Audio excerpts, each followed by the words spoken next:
So before we get started, here is what the project looks like in Design Space. I'll include a link below so you can access this project if you want to make it too. I simply found this design in Cricut Access, and let me show you how I found it. So if you go ahead and click on Images and Image Sets, if you type in wine bag, then a couple different image sets come up. And this is actually just how I found it. You can see it right here. So these are like basically themed image sets. So you can see this one's for Valentine's Day, Kwanzaa, Thanksgiving, everyday wine bags. So this way you can kind of see all of the options at once. And I have noticed Cricut has been adding a lot to this lately. So I just clicked on Valentine's, and then I found the one that I wanted, clicked on it, clicked Insert Images, and then I made mine to be 8.5 inches tall. So you can adjust the height up here just by typing in 8.5. And that is all I did. So I'm going to get this one deleted. We'll make sure we have our Joy machine selected, which we do, which is perfect. So we'll click on Make It. And then the first thing it's going to ask us is how we're going to load our Infusible ink. Infusible ink is not a smart material, so we'll need to get a mat. So we'll click on Mat, click on Done. And then the next thing that's important to know is we need to mirror our image. So we'll click on Mirror. And then also we'll need a longer mat than the standard size mat. So I have a 12-inch mat, and I'm going to use a standard grip, and that's about it for here. So we'll hit Continue. It's going to connect to the Joy over Bluetooth, and then we'll select Infusible Ink Transfer Sheets for our cutting material. And now we are ready to get loading and get cutting. Alright, so I've got a 12-inch standard grip cutting mat. This is the Infusible ink that I'm working with today. It is the Cool Splash Pad patterns. So I'm going to go ahead and get this applied onto the standard grip mat. And when you're working with Infusible ink, try your best to not touch it as much as possible. I know it's going to be obviously impossible, but I like to just kind of get it set on and then use a scraper or brayer tool to help push it down. The oils on your fingers can wreck the ink, so that's why it's recommended to just be extra careful. We've got our Joy connected, and we chose our transfer sheet option. So we'll get this loaded in, and it's just going to align the mat. And then you're just going to want to follow all the prompts in Design Space. So now it's telling me that it's ready to cut, so we're going to go ahead and click on Go, and that will get cutting.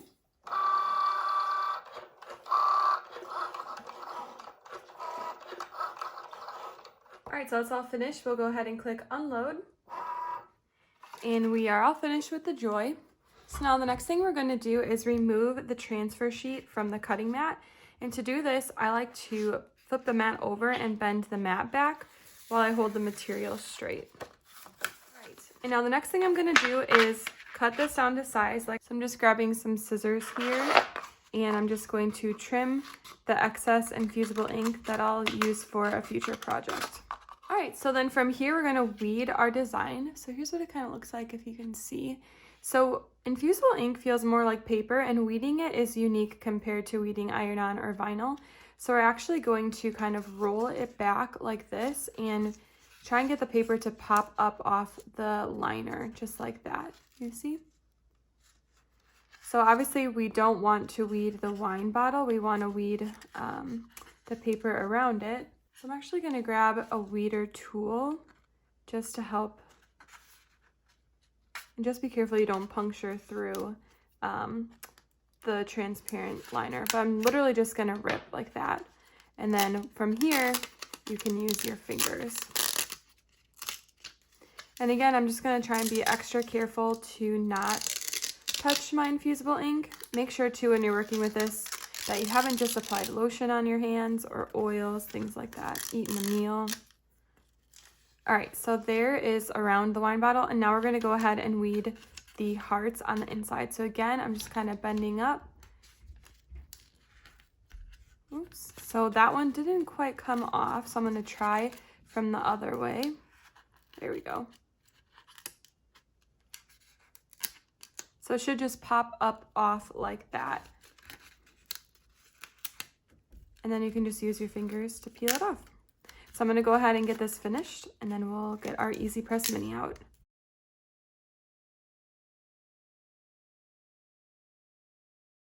When you're working with an EasyPress, I highly recommend using Cricut's heat guide. It's going to give you the exact directions that you'll need to get successful results with your EasyPress. So I'll include a link below for this, but we'll go ahead and click on EasyPress Mini, select our heat transfer material, which is an Infusible Ink Transfer Sheet, and our base material is the wine bag.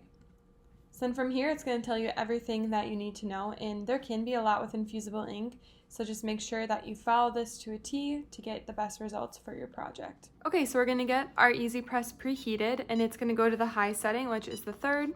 So we'll let that preheat, and then while that's preheating, we're going to put a piece of cardstock inside of the bag, and so I went ahead and did that. It doesn't have to be anything fancy, just preferably a scrap piece of cardstock. I just cut mine down to size and tucked it in. That's going to help prevent if there's any bleed through, it'll go onto the cardstock and not onto the back of the bag. And then I also have an EasyPress mat here. If you don't have one of those, you can use a towel as well. And then 2 other things, you'll need butcher paper, and this comes inside of the transfer sheet box. And then another thing that can be really helpful with working with infusible ink is heat resistant tape. I did forget one other thing that you'll need. You'll need a lint roller. And now we're going to lint roll the bag, and that will make sure any debris or lint or anything is off, because if there is any dust or anything like that, it can interfere with the heat transfer process. All right, so it's all preheated. So we've got our EasyPress mat, we've got our cardstock inside of the wine bag. And the first thing that we're gonna do is preheat the bag. So we're gonna take that butcher paper, put it on top of the wine bag, and we're gonna preheat just for 5 seconds, and we're just going to use constant motion. Making sure you go all around, especially, obviously we're wanting to hit where our design is going. Then when you're finished with that, you can remove the butcher paper.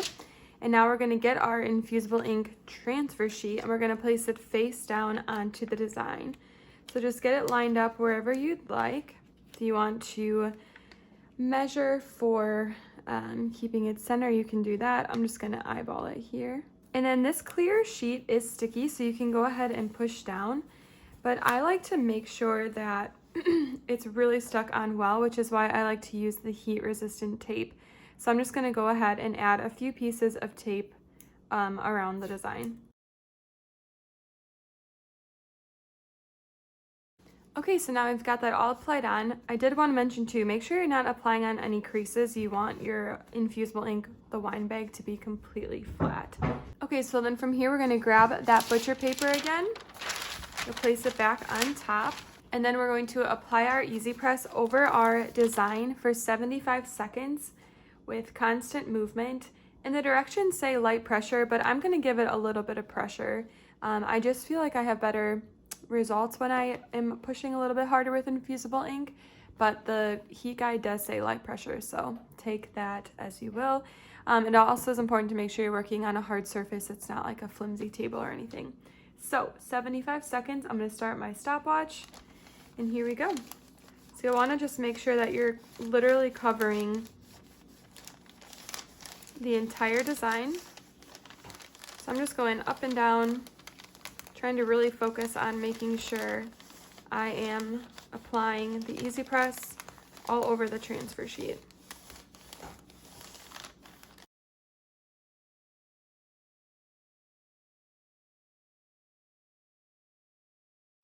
Okay, so that was 75 seconds, so we'll remove the butcher paper.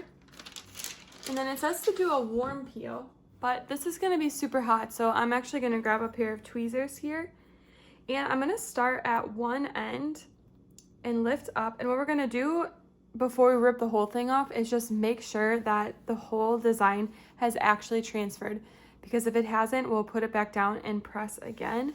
So I'm just gonna go nice and slow. Okay, and I can already tell it did a really good job transferring, but it's a little more faded here in the bottom. So I'm gonna place this back down, and I'm gonna actually press again. Otherwise, I think it did a really good job. I mean, you can kind of see the ink there, right? But I want mine to be a little darker. And I bet what happened, so do you see how it looks really good up here? I probably just didn't apply it enough in this bottom left-hand corner. So I'm just gonna grab the butcher paper again and just really push down in that corner. So that's why it's important to make sure you apply it across your whole entire design. But honestly, it's a little hard to see just because I have the butcher paper on top. So push down. And obviously the reason I wanted to be careful I didn't want to just rip the whole design off is because you don't want your design to move. Otherwise, it can have like a ghosting or like fading effect. So I'm just going for another like 30 seconds. I'm just kind of making it up here, I'm not gonna lie to you. Just making sure I get in this corner that I kind of neglected. All right, let's check it out. Oh yeah, 100 times better. I think we're golden, you guys. So, I'm gonna go ahead and just remove it. And there we are. There is our Infusible Ink wine bag. So again, you can kind of tell, I think a little bit like up here, I probably could have pushed a little bit harder. Do you see how it's lighter up there than it is like down here?